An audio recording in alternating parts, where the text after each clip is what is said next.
let's kick it off with Chris introducing our panelists. Hey, everybody. Thanks for coming out. Andy promised that I would introduce our panelists, but I refuse to do such a thing because I think that they can introduce themselves very well. What do we think, like a 30 seconds to 60 seconds introduction from each one of you? Maybe starting with Albert. I only need 3 seconds. I'm Albert. That's all you get.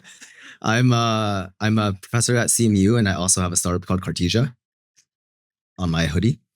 Were we supposed to talk about our company? Yeah. Okay. I'm known for research in architectures. My company works on voice AI, generative AI, while also focusing on, in general research, but particularly architecture research. We also hosted a really big party last night, which I'm still recovering from. So if I sound really tired, that's it. I heard you guys close them out. Is that true? Yeah. Okay. Braden. I'm Braden Hancock. I did a PhD at Stanford, actually overlapped with Albert for a bit there with Chris Ray. And then we, in 2019, spun out that research into Snorkel AI, company focused on training data and evaluation data development and various techniques of doing that programmatically. And I'm currently also a member of the staff here at Laude. Hey everyone, my name is Mahesh. Before this, I was at Google DeepMind. Over there, I was working on what's called generative retrieval. That's something that we came up with on how to do retrieval using LLMs without using vector databases. That went well, so I decided to do something, a new venture called Bespoke Labs. We focus on environment curation, so building RL environments for the labs as well as for enterprises, where we deploy those environments and optimize the agents. Hey, I'm Rich Caruana, CMU, UCLA, Just Research, Cornell, and Microsoft Research. Probably best known for multitask learning. That was my thesis at CMU. Also known, I guess, for distillation and now for glassbox learning. The startup that we've just begun is trying to use glassbox learning so that tabular data will be a first-class citizen for LLMs. If you think about it, humans are great at reading text. Humans are great at looking at pictures. Humans are great at watching video. But if I give you a large training set, you don't sit there and read the training set. Instead, you create summary statistics and things like that. LLMs have very similar strengths and weaknesses as humans. And it turns out glassbox learning is an interesting way to take a massive data set and make it accessible to humans. It turns out it also makes it accessible to LLMs. So that's what we're trying to do. Beautiful. Thank you for all those intros. And actually, an interesting fact that we discovered as we were up in this room talking before the panel is that all four of us, I'm pretty sure, cited Rich Caruana in our dissertations. And so that's how OG he is. It means I'm old. OG, yeah.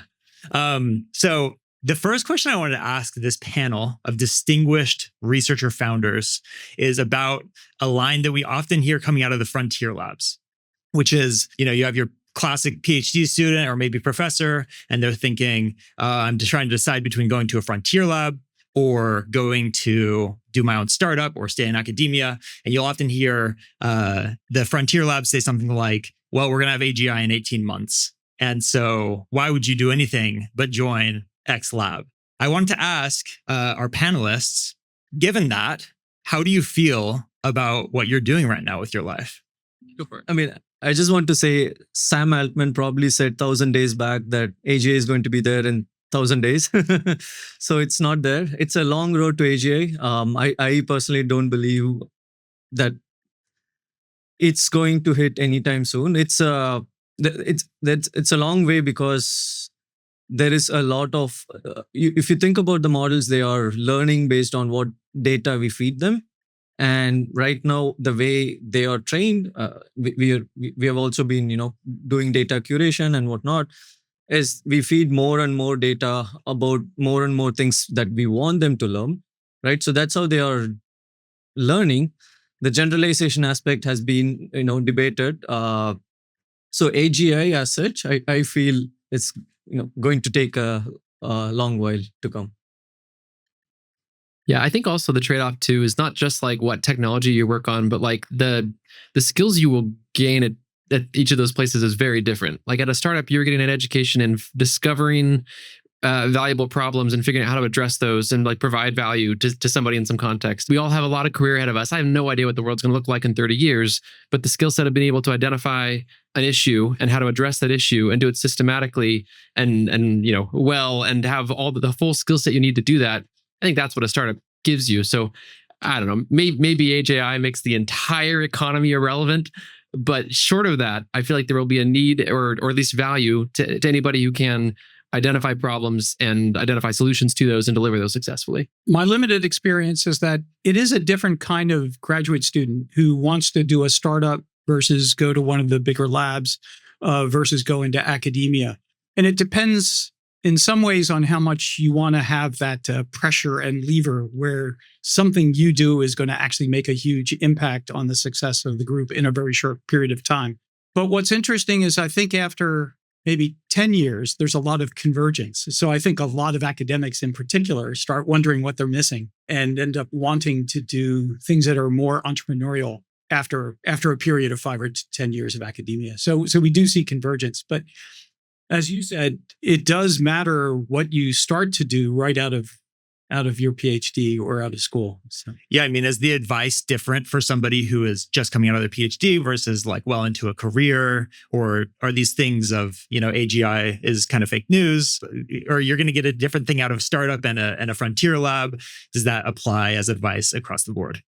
I think the timing is certainly very material, and that a PhD is a cheat code. Like any time where you get to like before you're on the clock, deeply, thoroughly understand a problem and think on like 3 and 5 year timelines instead of like 3-month, product delivery timelines is just a chance you're not going to get again when you're on the grind of any frontier lab that has deadlines on stock prices and quarterly reports and all of that. In that way, I think it's a disadvantage to yourself if you plan to do a startup at some point to do it after you're separated from that power play period that you have as a researcher in academia.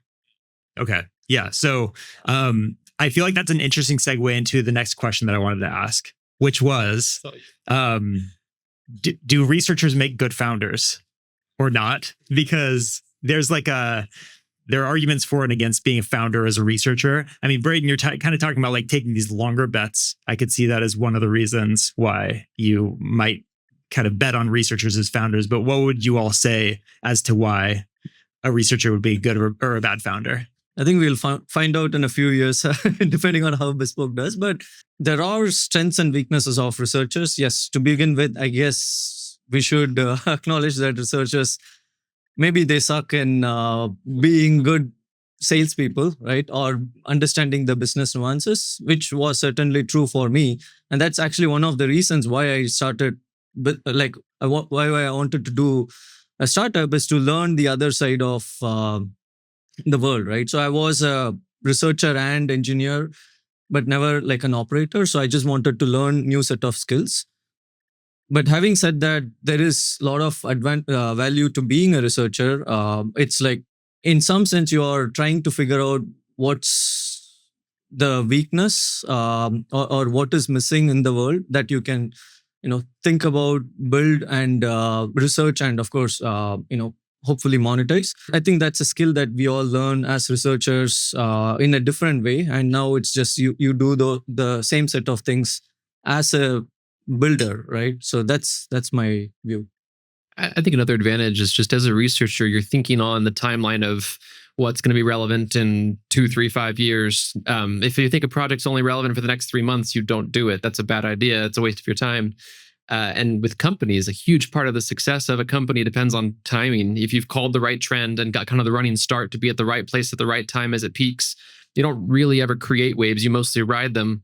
And I think, researchers are pretty good at trying to figure out, okay, what's the real trend here? What's the long-term, what's the secular trend that's worth, going in and deeply understanding, and then also kind of preparing for and figuring out what will the solution to this be as this becomes a bigger and more pressing and more expensive problem to deal with.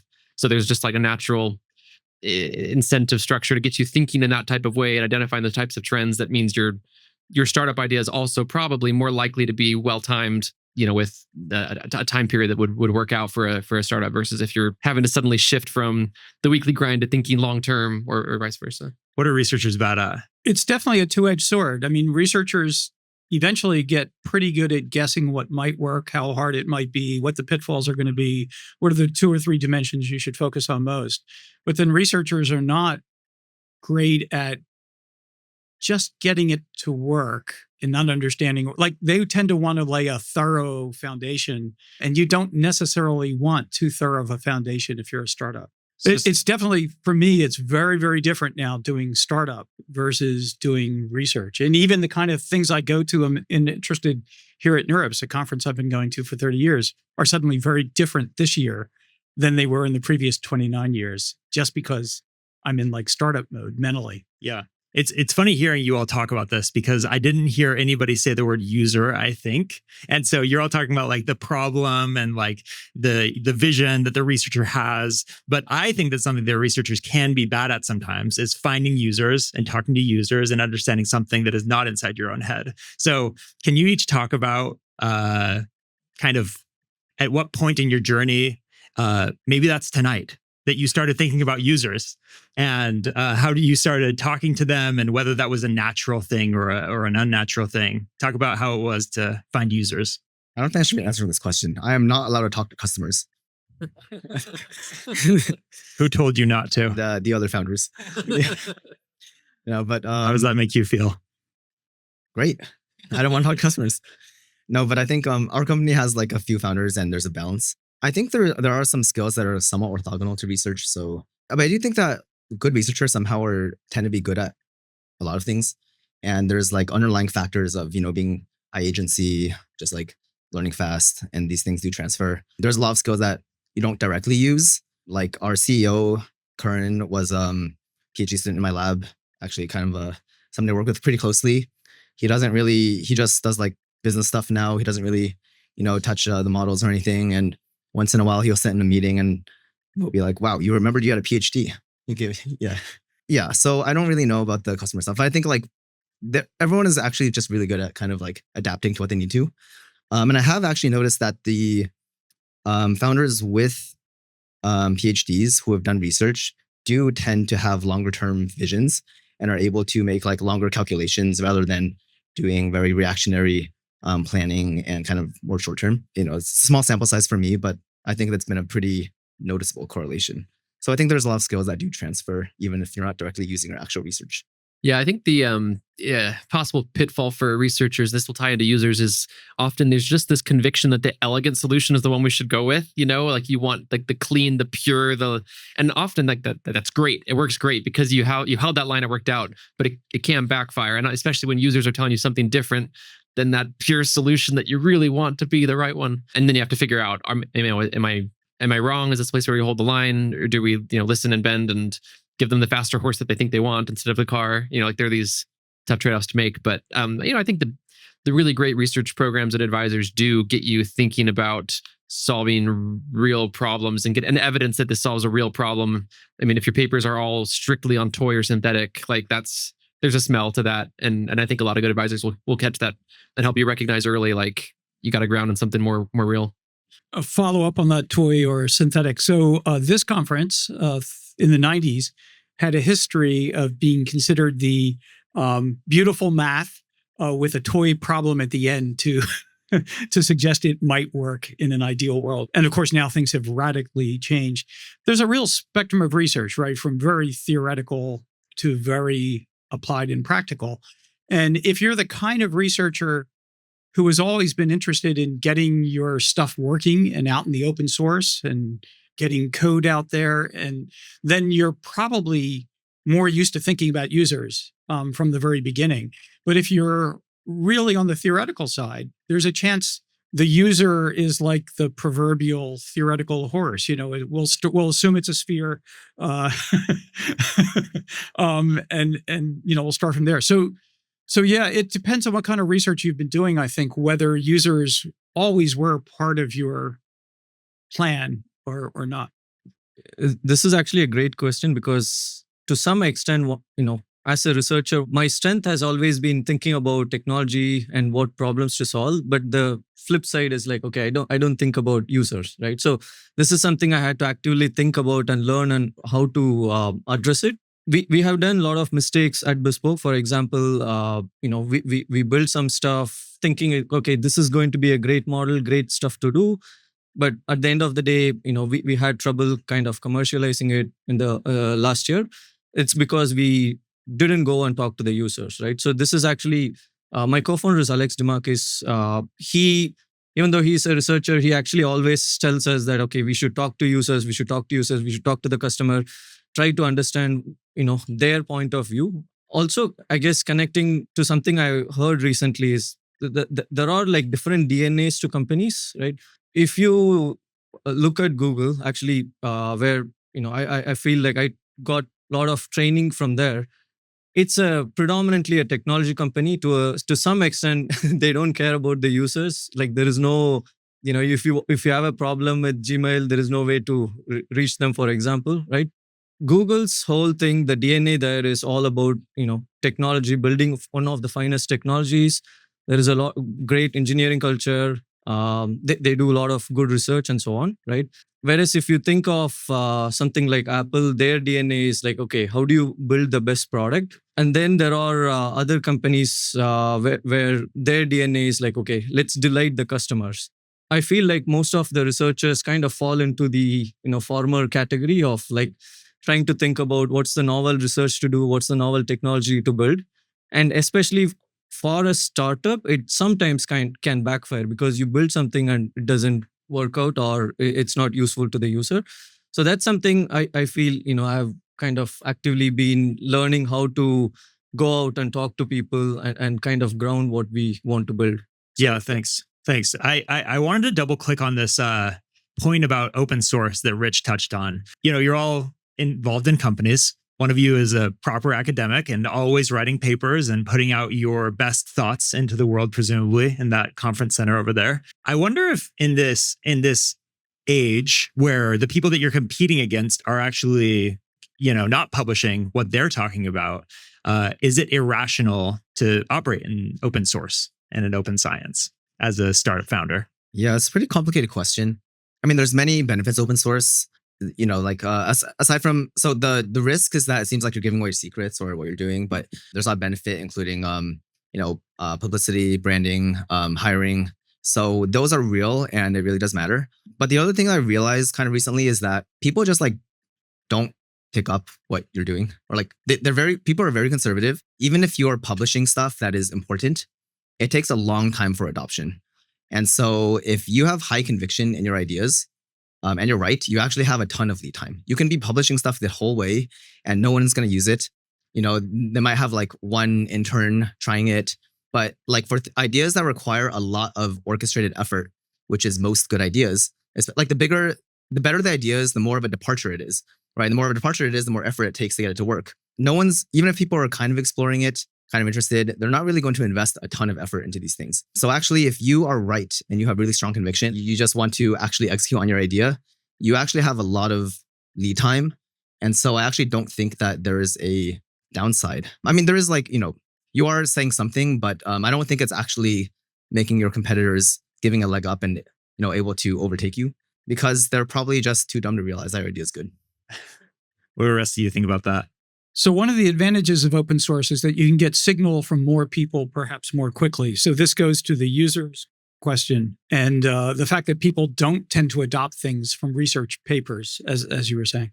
So open source can be a good way of getting signal quickly, seeing what sticks, what people understand, what they're missing, what you're missing, because often it's not they're missing it, but you're missing it. You're failing to make the impedance match. So open source can help you with that sort of thing. And I imagine if you release sort of core functionality in open source, you might create a community of people who are starting to like and get married to the technology. And then you can build a much larger product ecosystem around the technology with all the kinds of bells and whistles and extra capabilities that you would never have in the open source package. So I can see for a lot of domains, there's a real value in open source and getting signal getting people interested in what you're doing in the first place and getting potential future customers and things like that. If people can just try the idea cheaply and quickly. Also, open source is great because a lot of times enterprises are reluctant to use a random startup's products because they are afraid the startup will go out of business. So when you open source it, it just becomes much easier for them to start using. They don't have to go through all the IT layers. So that's another advantage. And also I feel you can open sourcing and publishing also helps attract good talent. So there are a lot of people who actually want to continue publishing. So this is one of the weaknesses of frontier labs, right? They don't let you publish things, whereas people want to publish and be part of the open source community. So that's another way you kind of take advantage of. Yeah, I think the other thought I'd have just to add to all of that, which I agree with, is open source done badly isn't actually worth very much though either. Like it's not very satisfying to people who wanted to put their stuff out there if nobody then adopts it, or if you're not getting any additional contributions or learning or assessments of it, like it doesn't do a lot for you, and then you really are just handing stuff away and not getting any of the value. I don't know. I feel like there's something to like kind of half doing open source that puts you like this terrible no man's land that's not helpful at all. But if you lean into it and you do get that, the network effects and the growing and the adoption and the feedback, that's where it's really valuable. And as a startup, you're constantly having to assess, there's 12 things we'd love to do. What are the 2 we have resources for? And when you do get all these other people just exploring all the other directions that you just would not have on your own, then that's where you get an explosive, increased number of options and information to work with that becomes a real advantage. Let's give it up for our panelists. Does anybody have a question for our panelists? My question is, I feel at least there is a lot of frothiness in the market right now in terms of capital is getting deployed onto research. Of course, all of you guys are very rightfully benefiting from that. How do you think that would evolve?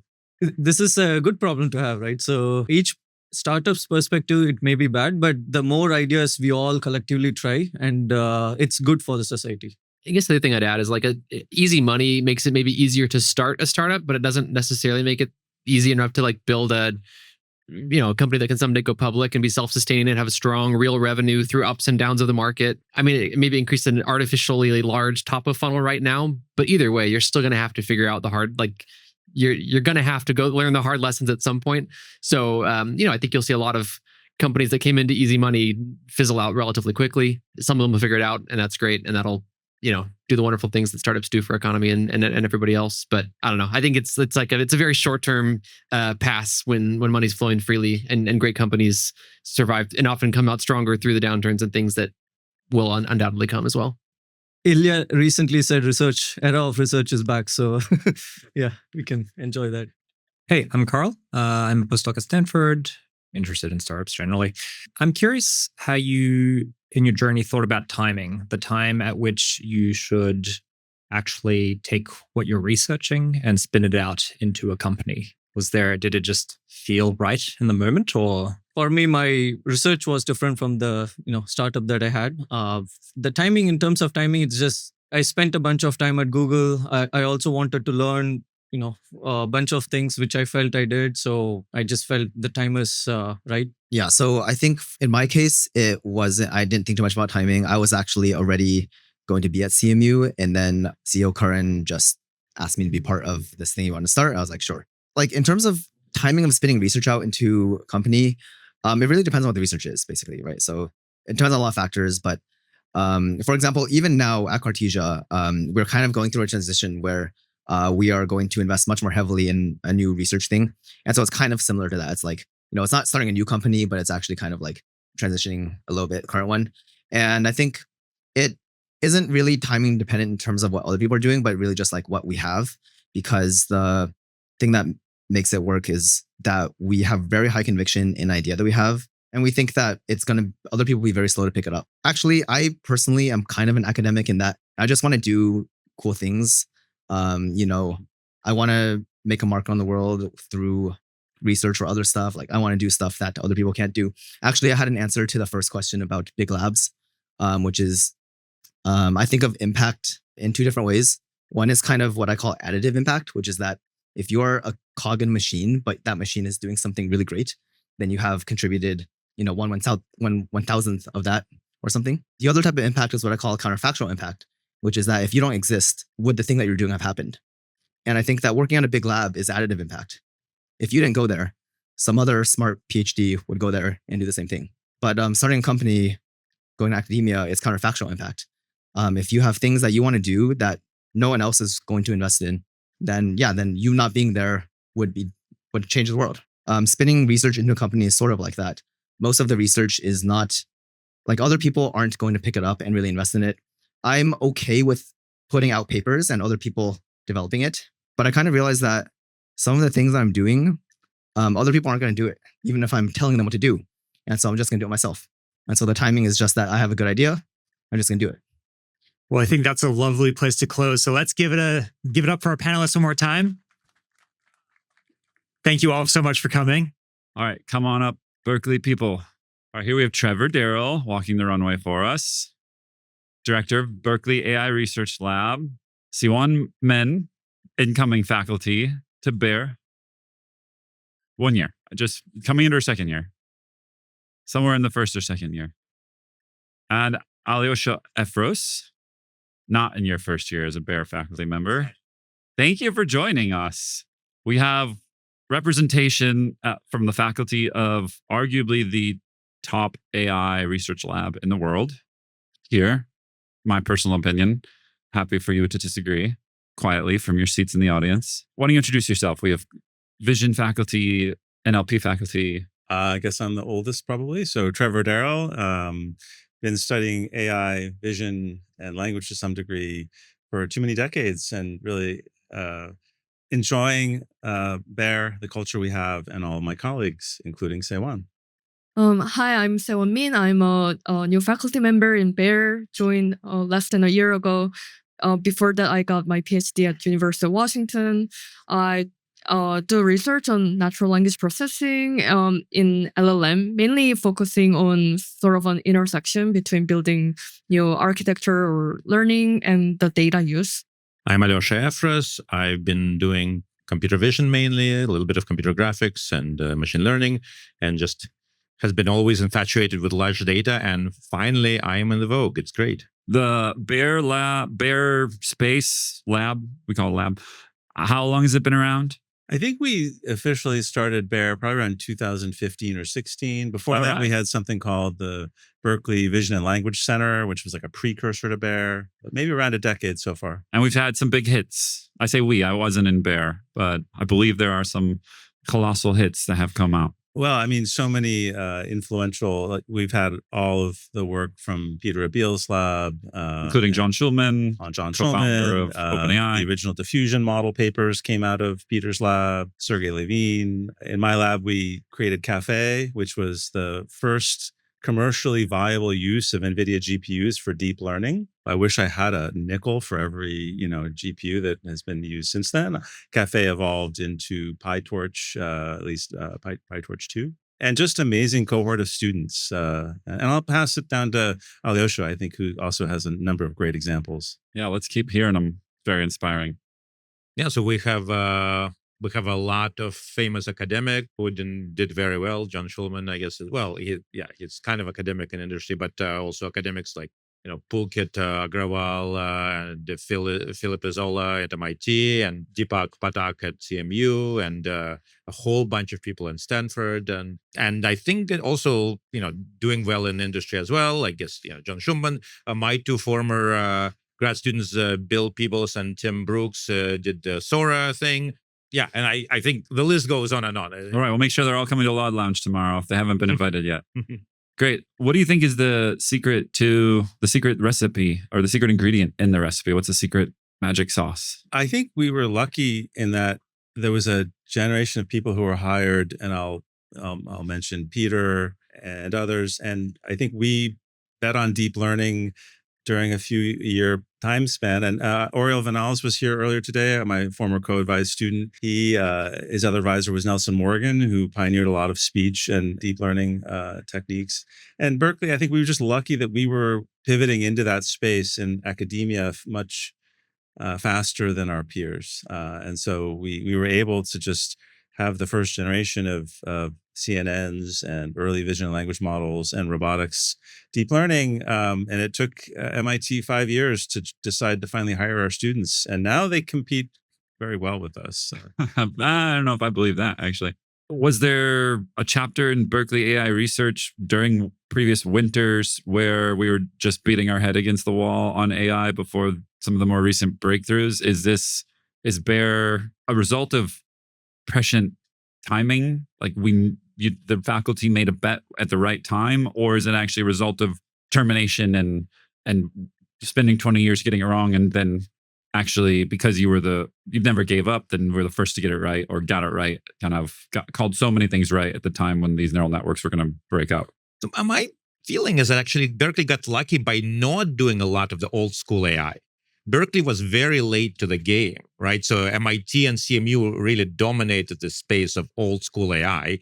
And Berkeley hired, I think the first AI faculty was Stuart Russell. Maybe it was like early 90s, late 80s, early 90s, and then Jitendra Malik. And so like there was a lot of empty slots to fill. And so they got filled like in the 2000s. So by being late, Berkeley got a whole bunch of young, eager kids, and we are continue to hire young, eager kids. All right. Yeah. So not the jaded losers who got it all wrong. It's this generation that happened to be the one that got it right. Perfect. Hopefully we can get some of the losers in to defend themselves in future round. I'll just make fun of them while they're not here, though. Okay, that was an easy one. How about, see, I wrote one down that I thought would be fun. We can talk about, this is also a softball. What's the most overhyped buzzword in AI of 2025? Well, I was going to say agents. Okay. All right. Are you an agent skeptic, or you just think people are overusing it? I just think it's so broadly defined. I was shocked when I learned that there was a new idea that an AI system could be agentic, which I discovered meant it does something other than generate text. And since I, as a vision and roboticist, at least a part-time roboticist, I've been trying to build systems to control things and do things.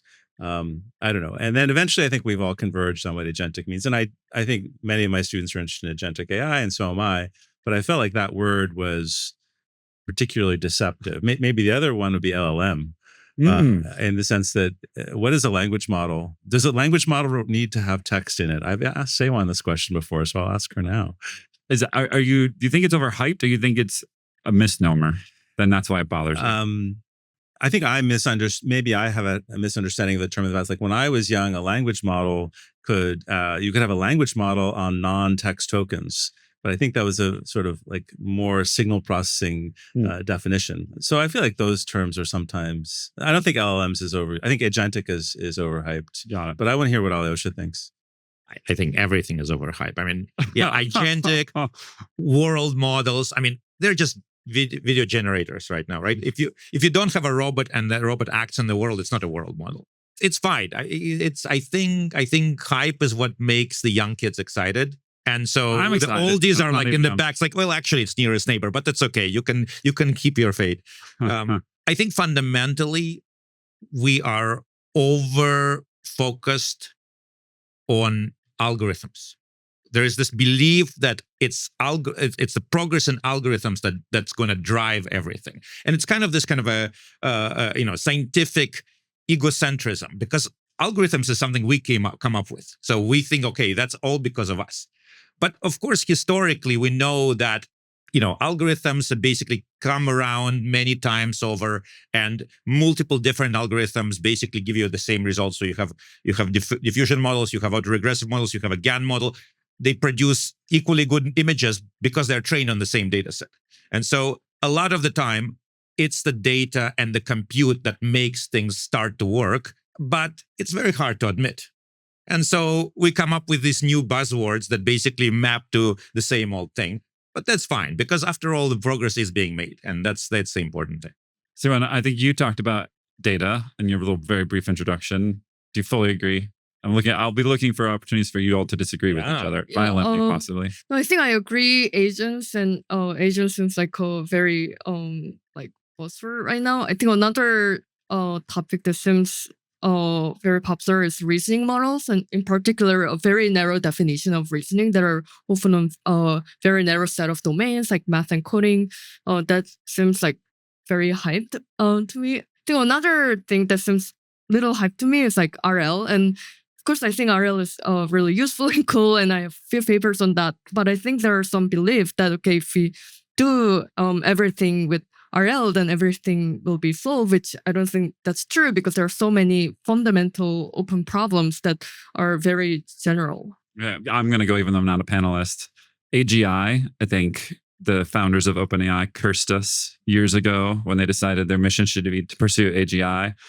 I find myself irritated every time I hear the acronym because it's, in my opinion, so ill-defined as to be useless or maybe counterproductive because it makes you feel like you're going after something. But if you can't, it's not really falsifiable. You can't test it or quantify it. It's just, what the fuck do you mean by AGI? So it's what I feel every time I hear it. Okay, next question. Do I feel better about ASI or super intelligence? People around here have heard me been saying this the last day or two. I like to think about what, instead of asking when will AGI happen, it's when will models or engineered intelligence be advanced enough that they can enslave us? That seems like, or they could be parental to us. Like maybe they can actually but they, in some way, they're better than us. That's the point, right? Of super intelligence is, or they're our peers. In which case, I did some Turing test writ large, like when I truly can't tell that it's not a human. That was actually quite different. Like it's human-like intelligence. That's a good one too. All of these seem better to me than whatever AGI is when they talk about it. But I'm not a panelist, so I should stop talking about my answers. Is open source in peril? Is academic research in peril? Are you worried about this millennia-old institution that you represent becoming a dinosaur and withering away? Will you all take multi-million-dollar job offers from infinitely funded labs, 5 at least infinitely funded labs, and abandon all of this greatness like a few of your peers already have? Yeah, you've recently made the counterfactual here. Yeah, why did you go to academia? Are you crazy?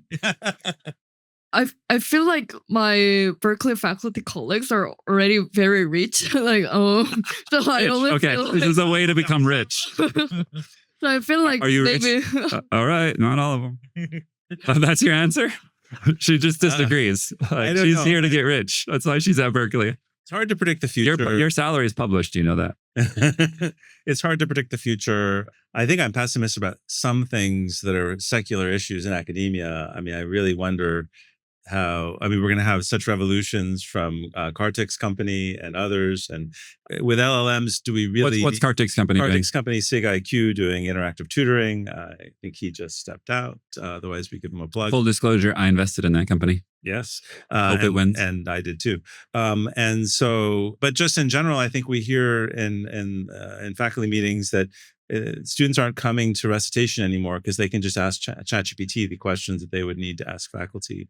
So I wonder whether the average, I'm worried about the economic viability of universities in general.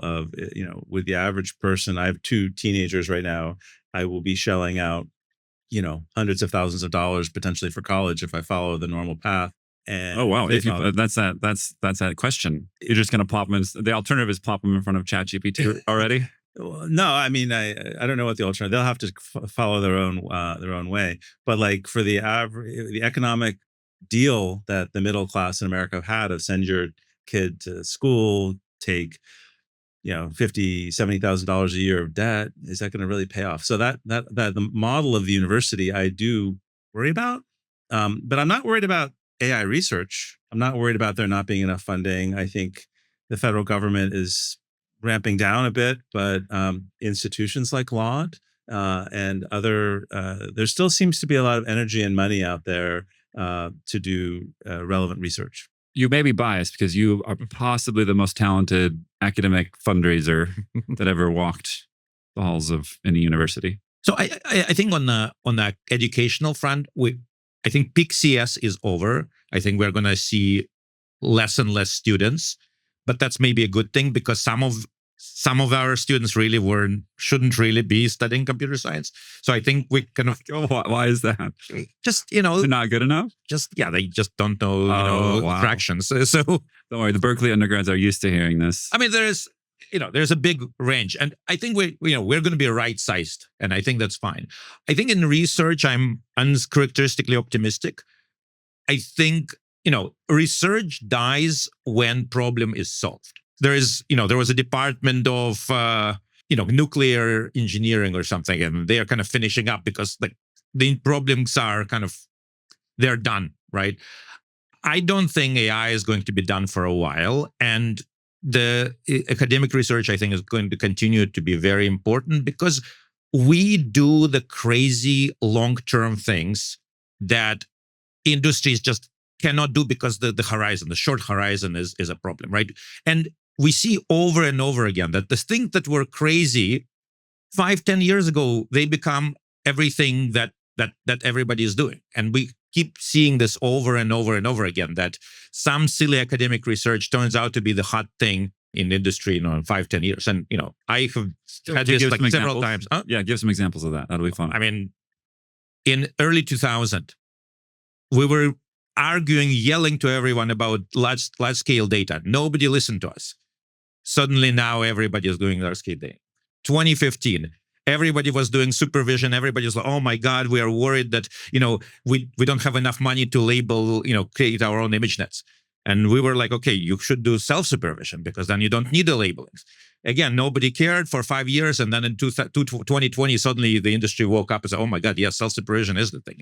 And there's going to be continuous learning. In 2020, nobody cared. Now suddenly everybody is talking about continuous learning. All the rage, right? Well, again, this is what academics are very good at. We are good at starting crazy things. Some of them completely insane, and some of them just happen to pan out. And then when they pan out, we academics just move on and do the next crazy thing. And the space of crazy things is large. So I don't think we will ever run out of crazy things. Is our job to try to find the new things? In which case, is the BAIR research agenda right now quite exploratory and not trying to keep up with the frontier labs research areas where there are sort of marginal returns and they're all 5 doing the same thing?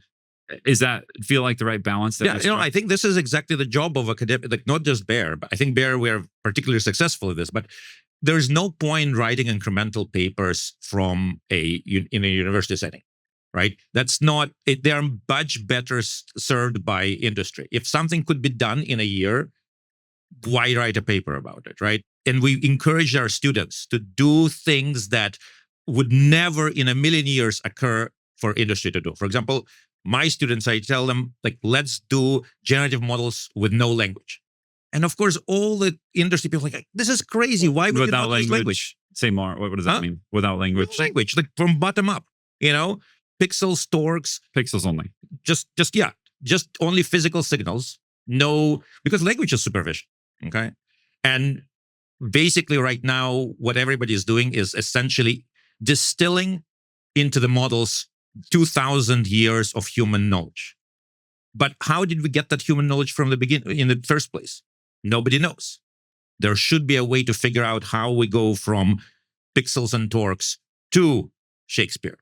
Nobody is working on it in this collapsing like reason. Evolution, all of evolution collapsed into the end life cycle of a maybe model. Not the full evolution, but at least starting to go how learning to learn kind of thing, kind of meta learning, right? Sounds good to me. And it's perfectly reasonable for industry not to care about this because it's not going to be useful for a very long time. Have you pointed to your students at that recently? You were giving the example of 5 years each time. So we can set our watches and 5 years from now at NeurIPS, we'll be able to, Alyosha will say, I said it 5 years ago, and now NeurIPS is melting over pixel level neural networks. Learning to learn. I think LLMs are going to blow over. Because there is no more. All right. I thought we were going to get spicy. No. But who agrees? Anybody agree? Same thing. Oh, we got one hand. There is no more data. The data is out. So people will need to the only thing that makes progress is more data. Text is over. So people are going to move into the more plentiful data like pixels, like torques, like sound, like other modalities. And do we both agree over here? Any disagreeers? I agree that like for a while we were working on this like compute constrained setups, and it sounds like it's no longer true. We're going to this data constrained setup where we actually have enough compute, but data is the thing that is running out.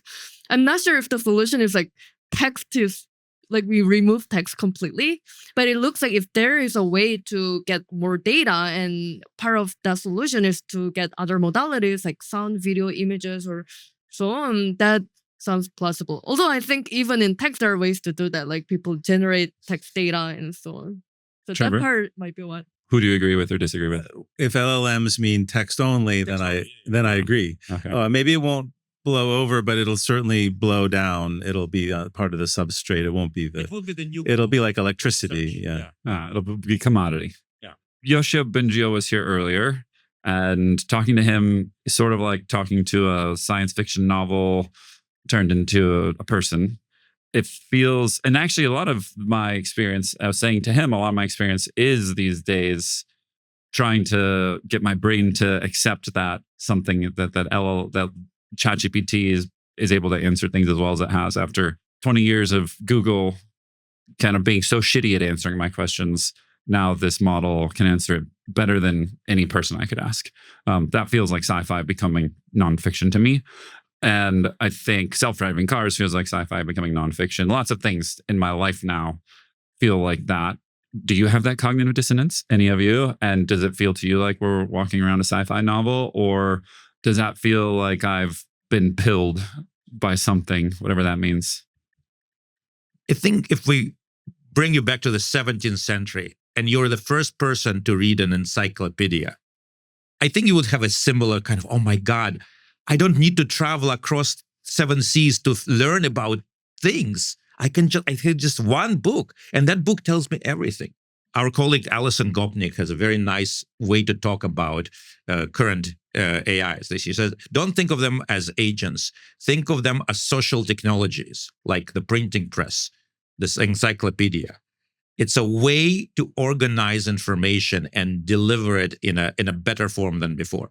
And I think we have had these several iterations of this. And this is the newest, maybe even the best way of saying all of human knowledge delivered to your fingerprint tips with a very, very nice text interface.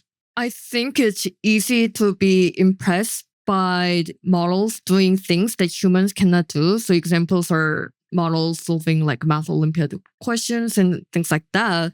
But I don't think that necessarily mean that AI can do everything as much as we would expect from sci-fi. Like, for instance, there are tasks still that it's very easy for humans to do, but that models aren't be able to do. So I think there is some discrepancy because what's easy and hard for humans and what's easy and hard for AI models are different.